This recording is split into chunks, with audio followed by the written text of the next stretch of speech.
Yeah.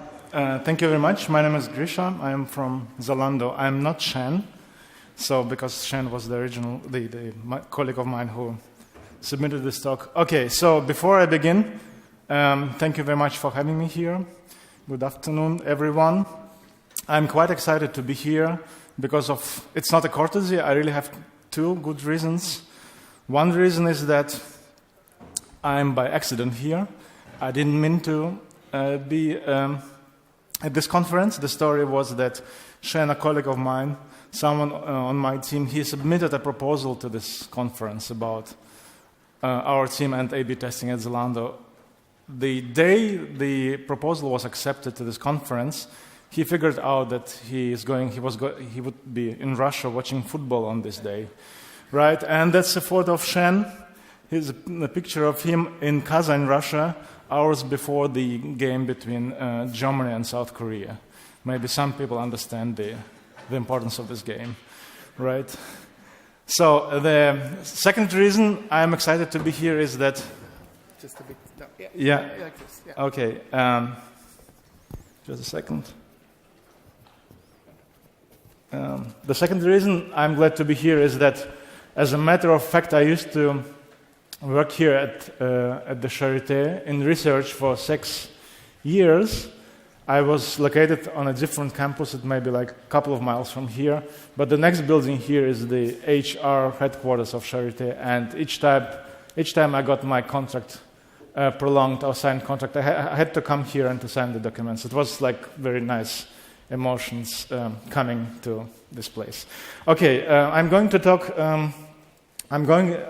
about A/B testing at Zalando. This talk is quite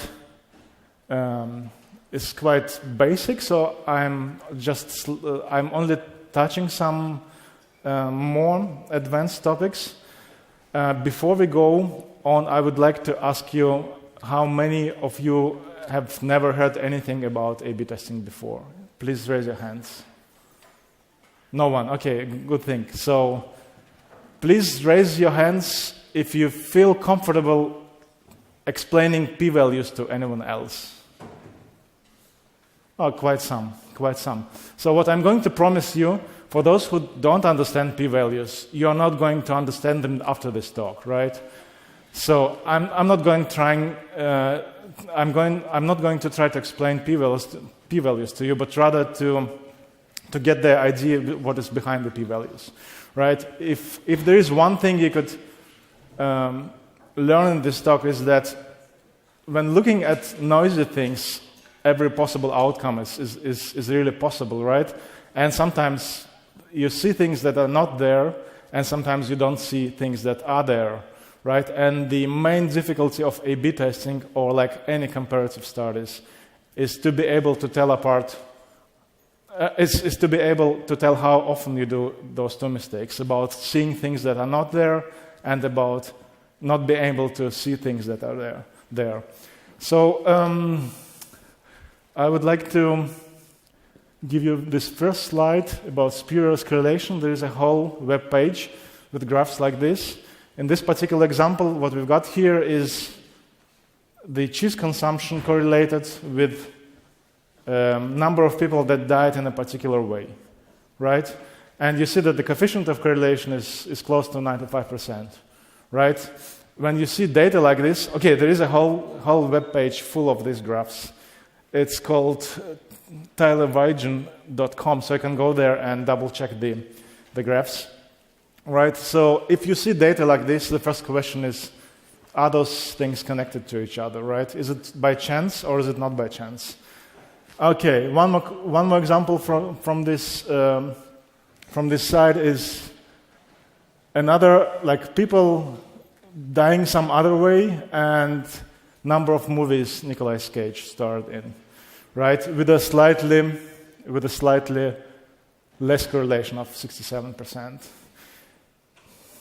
Okay, so, and the last one is the divorce rate in one state in the United States of America, and consumption of margarine, right? If you look at the data, so you see those correlations, right? But your first reaction would be, what the heck is going on here, right? Doesn't imply anything. Maybe there is a good reason why the consumption of margin is correlated to the number of divorces. Maybe not. How would you go about deciding whether it's the case or not? So going back to the case with,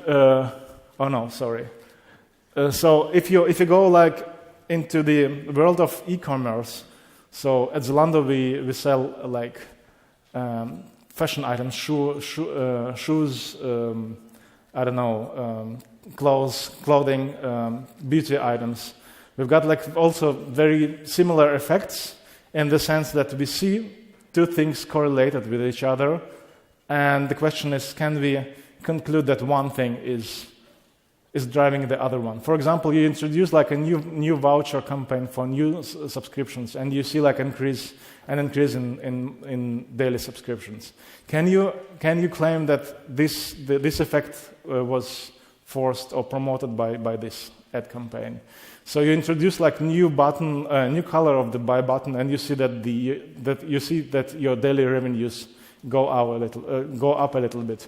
Does it automatically mean that the choice of the color of the button has any influence on that, right? So basically the idea of A/B testing is about uncovering such relationships. Okay, so how would you go about the thing with Nicolas Cage? So you would probably, if you had the budget, I don't think that it's feasible to try to spend that much money on that. You can ask Nicolas Cage to take a year or two off and measure the number of deaths by drowning in pools, right? And if you do this kind of experiment, and if you see that after Nicolas Cage has stopped to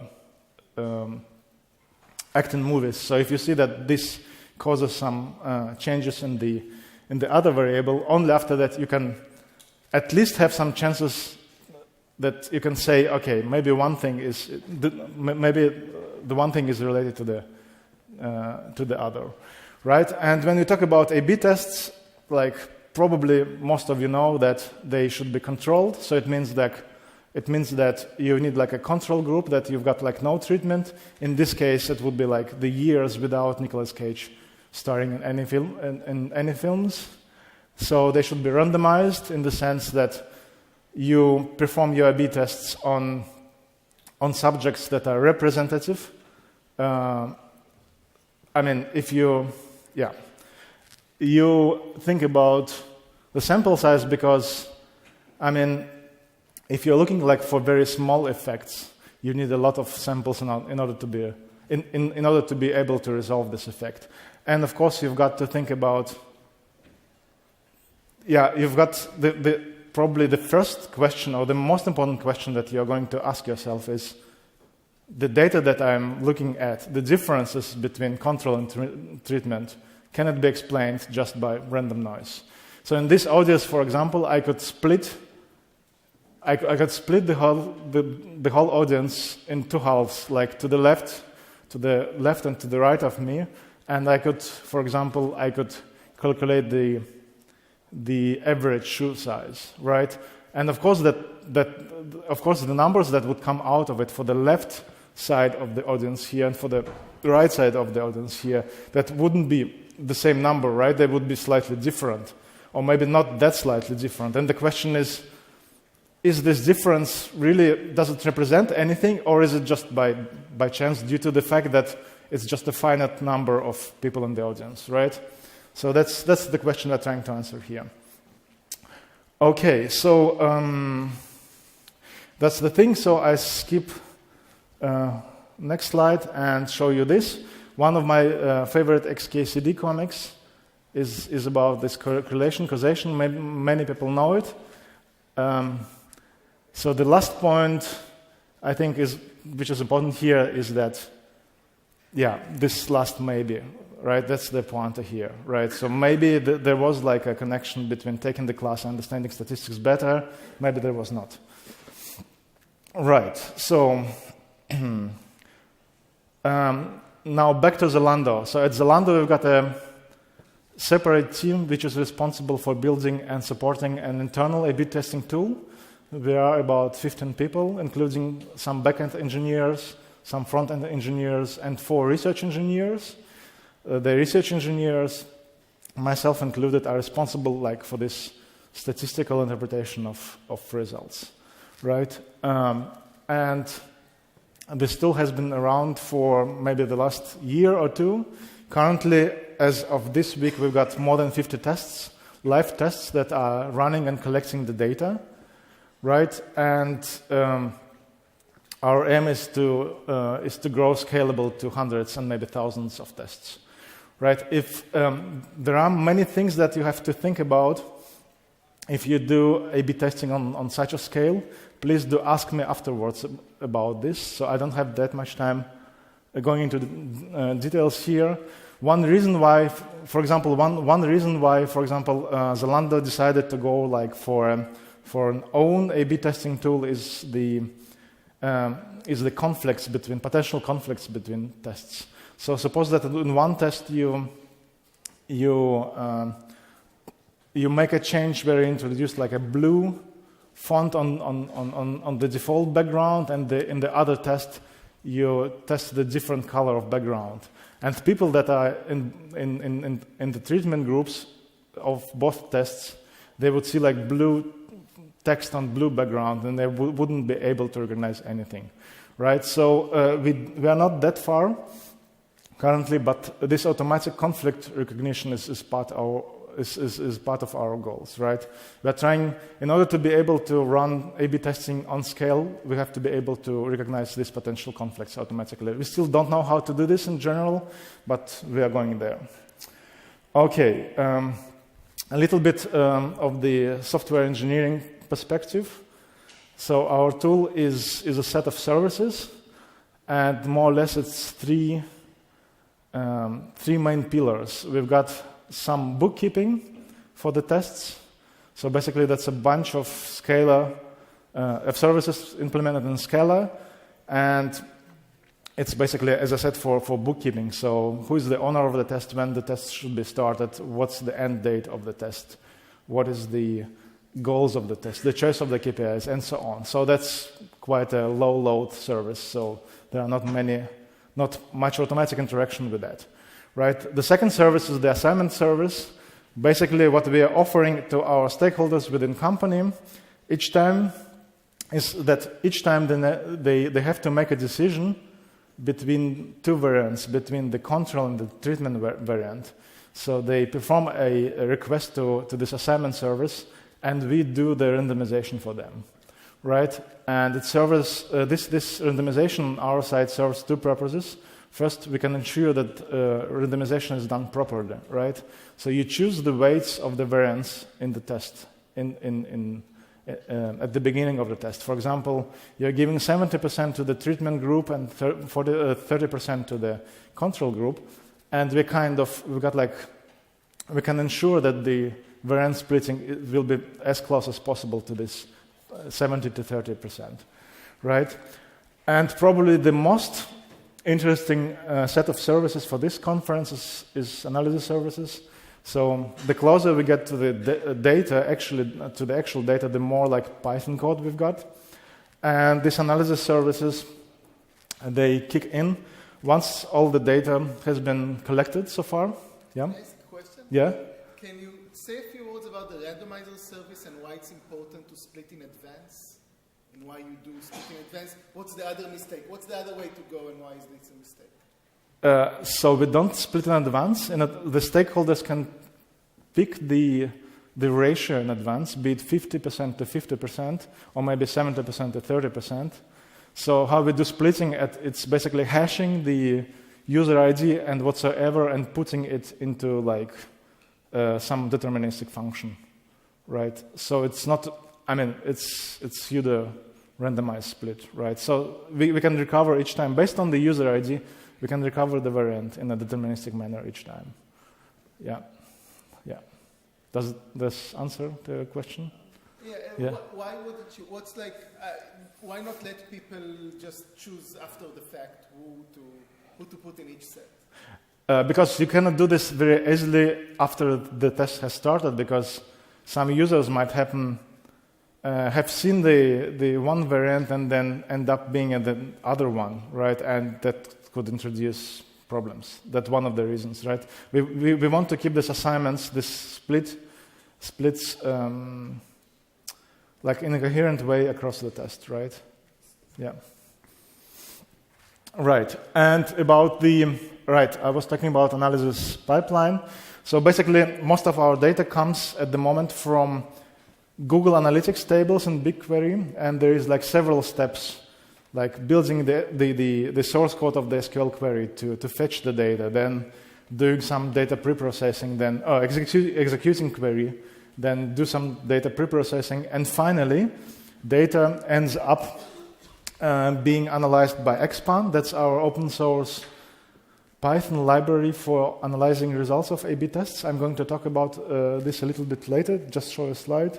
And this ExpAn service is a certain open source library. It produces the p-values, right? Whatever they might be. Okay? And I'm trying to get a little bit of your attention to this ExpAn project. It's on open source GitHub. Please look into that if you feel interested in it.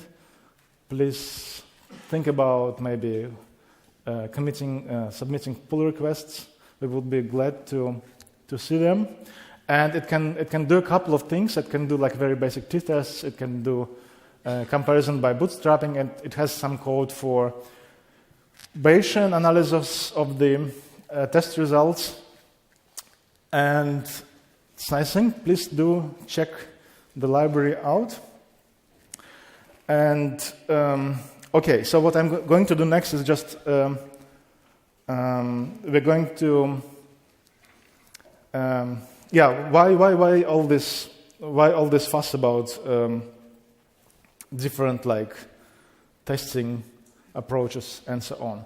So the thing is that in statistics, like they said, or maybe the good news is that you don't prove anything, right? In statistics, you cannot prove that maybe you can, but it's not the usual way of thinking about things. Usually you don't prove that, I don't know, you've got better sales on weekends than during the week, right? So the usual tool of analysis and statistics is like rejecting hypotheses. So you're not trying to prove that the Earth is round, but you're rather trying to disprove like boring hypotheses, right? We're trying to disprove the things that there is no difference between like treatment and the control variant, right? And that's more or less the core of the approach, right? To give you a better feeling, maybe like a very, very simple thing that we could think about all together. I'm giving you a coin, right? You can flip this coin and observe the heads or tails, right? And now I'm asking you, could you make a decision as to whether this coin is fair, as to the probabilities of heads and tails are the same, right? And if you start thinking about this very simple example, you've got most of the questions that appear during like an A/B test, right? You have to choose your null hypothesis, which could be that your coin is fair, so the probabilities of tails and heads are equal and are 50%. You have to think about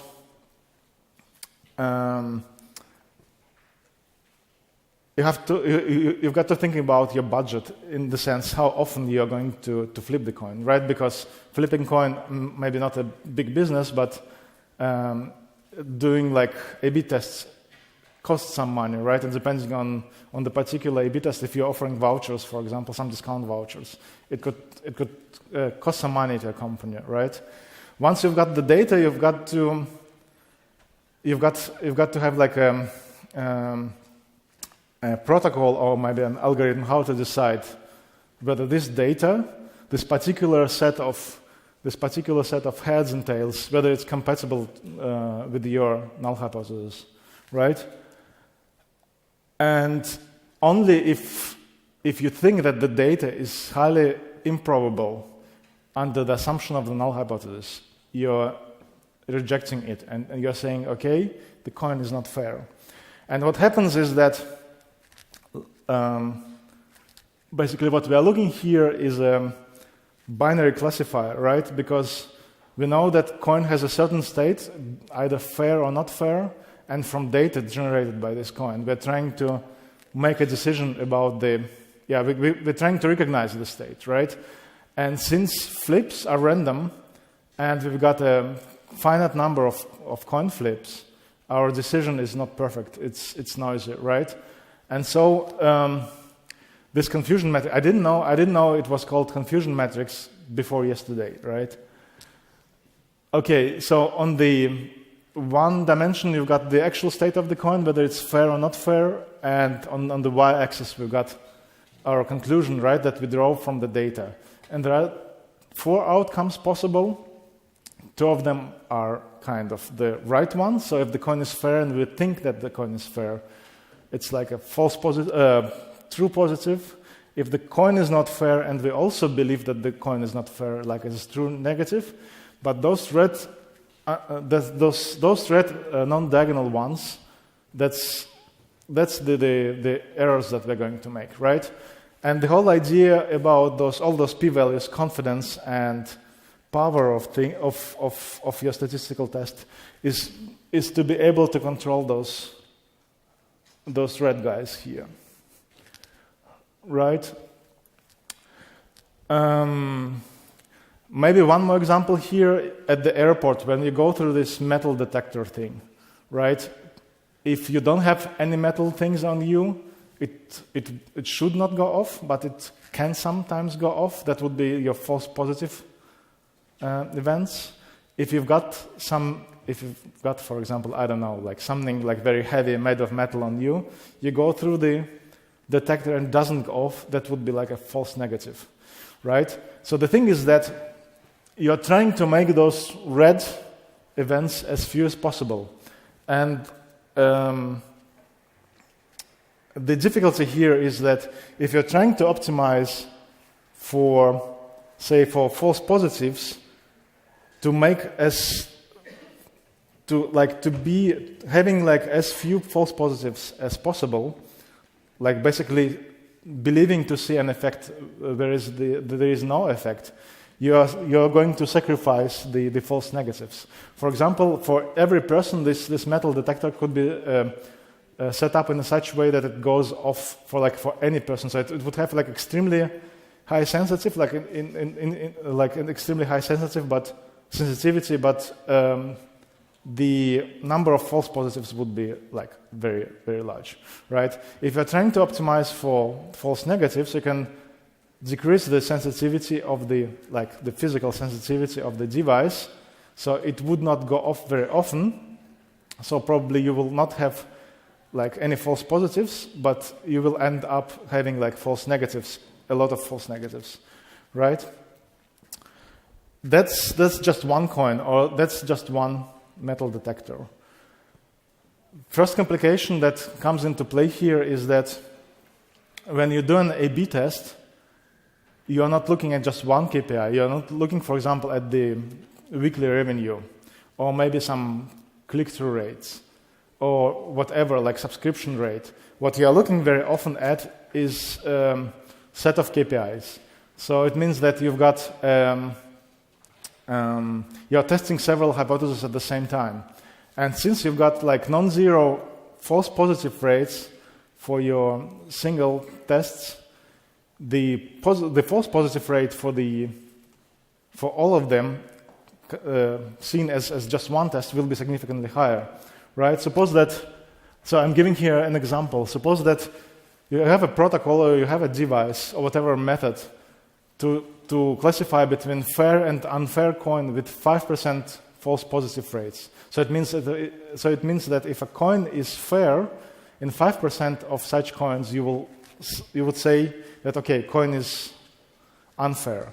So if you're trying to apply this method to classifying like 2 coins at the same time, in nearly 10% of the cases you will be producing like a false positive, right? Because the probability that 2 fair coins are recognized as fair at the same time is larger than recognizing just one coin as unfair, right? And if you increase this number of coins, or if you increase the number of your KPIs, you see that basically at like somewhere between 10 and 20 things, if you're testing like around like 15 things at the same time with this predefined, quite low significance of 5%, you will have like 50% of false positives, right?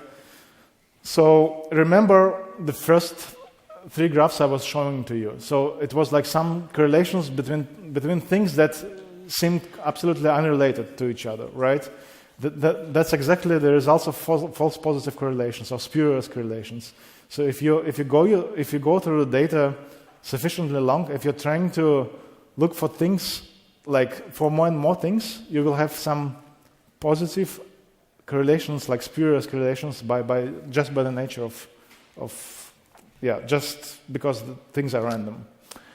Okay, so another example to that, if you go to being completely healthy person, going to a doctor and being subjected to a number of tests, the more tests are performed on you, the more is the probability of finding something that you don't have, right? Okay, many doctors don't know about that, right? So talk to your doctor before you do like lots of tests next time. Okay, there is a remedy against this, is to set up your thresholds in like to smaller values. If you've got questions to that, please ask me afterwards. And also one more thing which seems to be extremely important for our stakeholders, you set up a test which we think will take maybe the next month or maybe 2. The first thing that the stakeholders, the owners of the test, would tell you, is it possible to get results faster than 4 weeks or 8 weeks, right? They would say, maybe we could look at the intermediate test results every day, and as soon as it's significant, as soon as we see any effect, we would stop the test and we say, okay, we've got the effect of this test. It's not the way it's working, right? So you have to keep in mind that each time you ask the question, is there an effect or is there no effect, is like asking Homer here, are we there yet? And the answer that Homer gives you back is a random one. Okay, it has like quite a high probability of being the correct, it has a quite high probability of being a correct answer, but sometimes the answer is not correct. And more often you ask, the more is the probability, the higher is the probability that you will have like some spurious significance. Okay, and the last, very, very last thing for the last 2 minutes. In this conference we are talking, so I mean, it's like all around the data science, like probabilities, probabilistic methods. My impression is that it's like statistics and probabilities is not the ultimate answer. So if any of you have background in finance and economics, so they know, I think people from that field, they know much better about this than maybe many of the data scientists, including myself. So statistics is just is about counting things. How often your prediction is correct or not correct. What you are interested in on the other side is like a decision. Should I go for the change as suggested by this A/B test, or should I keep the old version? Right? And decision is the third pillar here. So here we got our data, here we got statistics, and the last thing is the decision. How to go from the data to statistics is more or less straightforward. It might be quite involved and difficult, but conceptually counting things is feasible. But to go from statistics to decisions is not an easy business because you need more information. So here is an example of the game. I could play against you. You would have a higher chance of winning. You will be winning 5 times as often as I will do, but I will end up having more money. Right? And my decision to enter this game or not to enter this game will not be based about the statistics of the chances of to win in this game, but rather they would depend on the expected expected utility or the expected outcome. So going back to A/B tests, in the diagonal cases, you should be able to recognize the profit, right? If you see a positive effect in your test, you roll out a new feature, a new version, you should be able to quantify it. I will make X more money with it. If I don't see effect, I will save my costs by not rolling this out. But here, in those two guys, you're going probably to lose some money. That is your downside. And it's not about how often you're going to lose your money, but rather how often you're going to lose your money times the amount you're going to lose, right? So if you're trying to make a decision based on the result of an A/B test or like any other statistical approach, please don't decide based on the statistics only. Please ask your finance guys what are the financial upsides and downsides of this decision. And only that, together with the statistics, to get with the probabilities, you can estimate the most sensitive decision, right? So we at Zalando, so in my team, we are still very in the beginning of this journey. We know how to produce statistics, we know how to produce probabilities, we know how to answer our customers' questions about how probable is that whatever the new variant is better than the old one, but we don't have the data, right? Very often it's complicated because if you're, I don't know, it really depends on your business logic and how money you're spending on that, how much money you're going to make out of it, if it's really better than the old thing you're doing. So please give it a thought. I don't think it's quite straightforward as the rest. Yeah, and that's all. That's my last message. Thank you very much.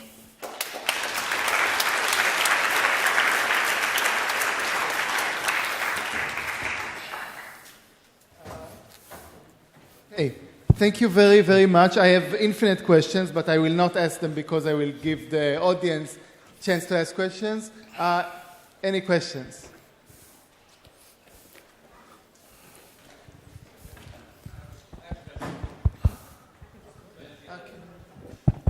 Okay, hi.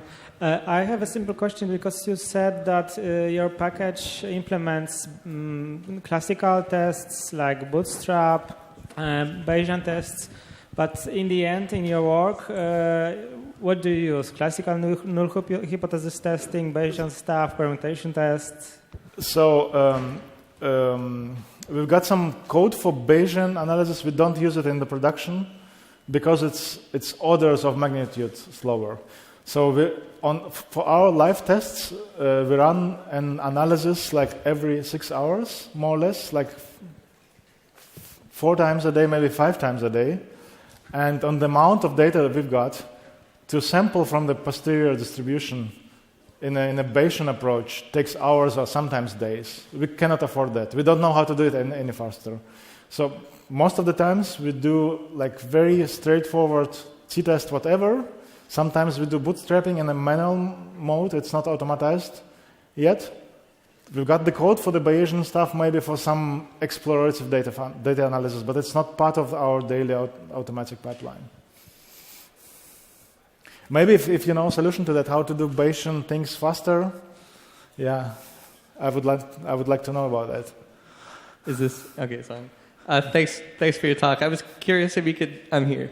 Yeah. I was curious if you could talk a bit about what kinds of experiments you run. Like, is it new products that you're putting on the site, new features, new redesigns, or is it a mix of everything? Okay, one test. So a good friend of mine, a colleague of mine, in Zalando works as a product specialist for the team that do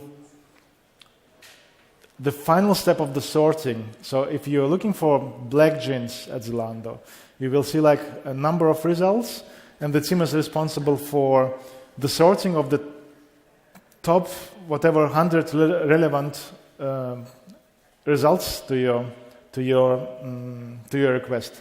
And what they test different machine learning based approaches to the search. That would be one of the tests. So it's kind of meta A/B test, so testing like one machine learning algorithm against the other one. Just an example. But there are also boring ones. There are boring ones that they shift some input field in the front end from one corner to the other corner. Of course, we've got a lot of tests like this too. More questions? Anyone? I have one question. Yeah. What's the most egregious, terrible mistakes you've seen?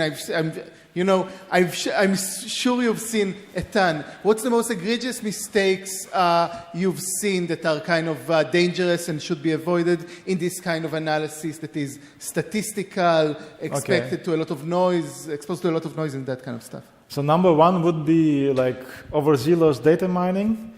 So in our system, the user, before they run a test, they have to pick up a set of KPIs. So basically what numbers they are going to compare to each other between different variants. That could be, I don't know, some revenues, some click-through rates, and we tell stakeholders, the fewer KPIs, the better. And they would, for example, go with three KPIs in the beginning. They wouldn't see any significance in those 3 KPIs, but they would say, maybe we could run a more manual analysis for new KPIs that were not part of the initial test plan and see some significance in there. And of course, if you got 5% significance and you choose 20 KPIs, you will have at least one of them on average as significant, false positive. That's one thing, and early stopping, of course, right? Because it's quite different to explain people the more you look, the more conservative you have to be with your threshold, because you have to spend your false positive budget over the whole number of times you are looking into the intermediate results. Yeah. It's related, so summarizing, that would be something related to multiple hypothesis testing problem. Yeah. We have time for one more short question, if there is. Okay, so thank you very much, Grigory, for a really fascinating talk, and